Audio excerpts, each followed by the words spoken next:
Green Lantern's Rebirth #1. A long-lost lantern is being chased by an alien race called the Dominators. He's a lantern.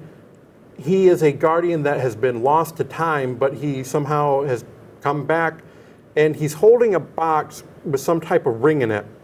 From there we go to Simon Baz and Jessica Cruz, and the ring summons both of them to a place to find this unauthorized alien ship that turns out to be a manhunter. They battle with it, but it turns out to be a training manhunter that Hal Jordan has. Hal Jordan fuses the batteries together so they can learn to cooperate because, quite frankly, they aren't meshing very well. At the very end of the issue, we see Atrocious, and he's talking about the Red Dawn. He says first there was the blackest night, then there was the brightest day, and now the blood prophecy foretells the Red Dawn. Green Lanterns 1, 2, 3, and 4, which is called Rage Planet Part 1, Part 2, Part 3, Part 4. The two lanterns investigate an unauthorized alien in Rage Planet #1, which is Green Lanterns #1. They brings him to a farm. They find a guy filled with rage that's also kind of gone a little crazy. He's talking about he's been protecting and he's owed a ring. There we find what they call a Hell Tower.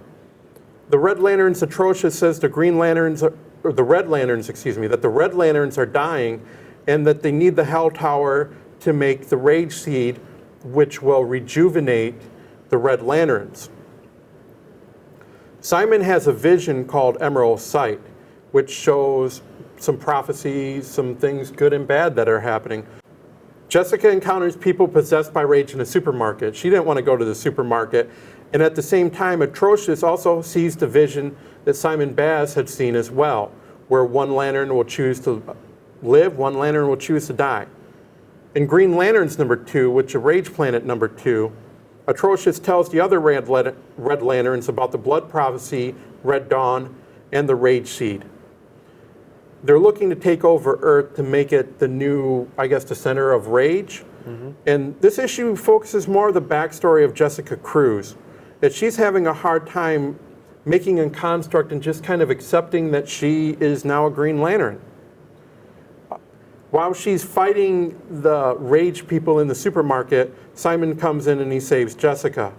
They fly over Earth. The Red Lantern symbol is visible from space as the ring keeps telling them, warning, rage detected, 1,000 people infected with rage, 1,000 people in 5. It keeps on going and going. So let's talk about Green Lantern #1 and #2 real quick before we get to the other ones. Mm-hmm. It's interesting that they both, Simon Baz and Jessica Cruz, really, they're clashing pretty good. Yeah, sort of along the lines of, it kind of reminded me of like Hal Jordan and Guy Gardner a little bit when they first met, where they didn't, and even to an extent Hal Jordan and John Stewart. I mean, they weren't necessarily on the best of terms, but I think these two definitely take the new cake for not getting along. Definitely. Yeah. Definitely. One is unsure of themselves. One is unsure of her being a lantern, who she said that she doesn't suffer from fear, she suffers from anxiety, and she's questioning, why did the ring choose me? Why did the ring choose me? Mm-hmm. And the dynamic makeup of these two, which was funny in the first Green Lanterns Rebirth #1, Hal Jordan is saying, hey, you two need to learn, and since I can't teach you, I'm going to fuse your power batteries together, and you're going to have to cooperate to charge. And since I'm not here, I have to go fight Sinestro, which I told you about. Oh, by the way, here's the Justice League, and you two are out to train for yourself. But we didn't know that the Red Dawn was going to happen, and Atrocious and Bleeze, other Red Lanterns, are going to try to take over Earth. Mm-hmm. So it's a trial, literally a trial by fire. Yeah.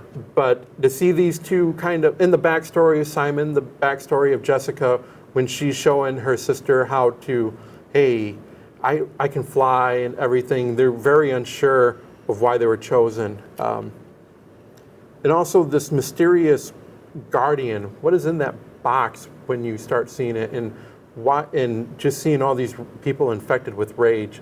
Mm-hmm. I enjoy Green Lantern, like we talked about. I enjoyed Green Lanterns, and they're both rookies, but Simon is saying, I have a little bit more experience than you. He doesn't trust her at all. Mm-hmm.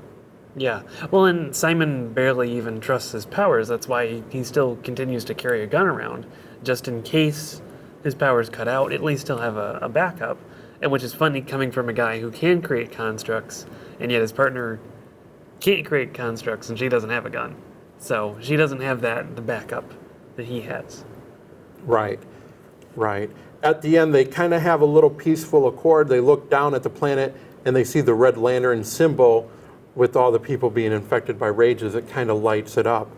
Brings us to Green Lanterns number 3, Rage Planet Part 3. Atrocious, Bleeze, and Dexter arrive on Earth, and Atrocious, he sends Bleeze to defend the Hell Tower from the 2 Rookie Lanterns. Also, this issue I thought was pretty cool, that Simon cures Bleeze of rage temporarily, brings her back to her former self. The mysterious lantern also is at the home of Simon Baz, where he's looking for him. Actually, he's looking, hoping it's Hal Jordan. If it's not Hal Jordan, it's John Stewart. But neither of them are home. Mm-hmm. The 2 lanterns head to the Hell Tower, and Jessica becomes infected with rage. Green Lanterns number 4, Rage Planet Part 4. We see this one, Jessica, infected with rage, is fighting Simon, and the Hell Tower is burrowing down to the center of the Earth.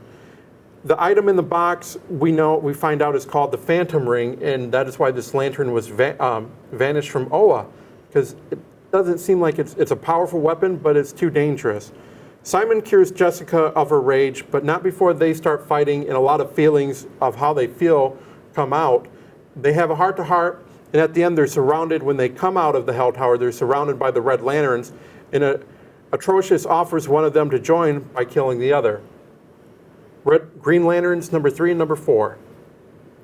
It's very interesting that Simon could cure Bleeze of her rage just by being one guy. That's pretty impressive for one Green Lantern to do, and it's interesting that Bleeze did feel pretty darn bad for all the stuff she'd done. That's a lot of power on his part for being a rookie Green Lantern.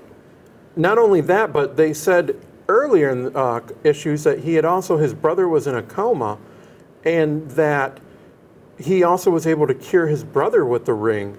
Mm-hmm. So he cures his brother, gets him, cures him of the coma, cures Bleeze of the rage, and then he manages to help Jessica overcome her rage. Mm-hmm. And at the same time, they start fighting. They kind of find, okay, I'm scared of being a lantern as well. I'm unsure of it. Mm-hmm. We need to work together. And all the while, the Hell Tower is, if you want to call them rage spores, just mm-hmm. infecting more people, and it starts to feed off the rage as it burrows down. Mm-hmm. And Atrocious doesn't want the Red Lanterns to end because they had lost their avatar, so they're kind of creating a new avatar. If they don't, they say the rage is gone. Yeah. The balance is out of the universe. Yeah. Well, it's interesting why they would leave their previous planet Ismalt. I guess maybe the people of Earth could serve as a power source for them. Because the ones who are infected aren't necessarily becoming Red Lanterns. They just have rage in them. So maybe the Red Lanterns just want to be around people who have rage, and that'll serve to power them. Maybe that's why he's doing that. I haven't gotten a good solid reason for why they left Ismalt. I think they was dying because of the avatar was not there. Yeah. And the Butcher. Yeah, the Butcher, yes. Yeah. The Butcher was not there. Therefore, that planet was dying. The power source of the Red Lanterns was cut off, so they need to create a new one. And I guess what better planet in the galaxy for rage than Earth? Yeah. Yeah. Do you think Simon Baz and Jessica Cruz will make good Lanterns? I think so. Guy Gardner was the last pretty rough one, and he turned out pretty darn cool, in my opinion. So, and they don't necessarily have to be perfect people to overcome great fear either. I think it's also a testament that Baz hasn't fallen for the rage yet, and he's the one who was in Guantanamo. He was the one whose family has been harassed because they're Muslims, and he hasn't fallen to that yet, and that's. I like their backstories. I like Simon's backstory. When I was reading it, they portrayed him very well. I really enjoyed his backstory and mm-hmm. his family story, and it really kind of saying, one thing he talked about was, this is not the first time I've encountered hatred, and it's not unique to this planet. Throughout the galaxy, his brief time as a Lantern, he's encountered hatred as well and prejudice. And Jessica is also kind of just anxiety-ridden and wondering, I don't deserve this. I don't deserve this. So their backstory is feeling their desire to do great with it. Yeah. I also like the little commentary by when the Lost Lantern was, okay, this tennis ball here is over here by the water bottle. This is where I was, and I had this and that. Yeah. And he's floating up the kid, and the kid's, wow, let's play again. And the parents are, can we call the fire department? No, let's call the Justice League. You got the bat symbol. They're pretty scared of that. Yeah, and I love how Simon's sister says, yeah, I've got a bat signal just for that. Let me go turn it on, yeah. Maybe it's made of Legos or something, just flashes a light up to the sky, and hopefully that helps. Yeah.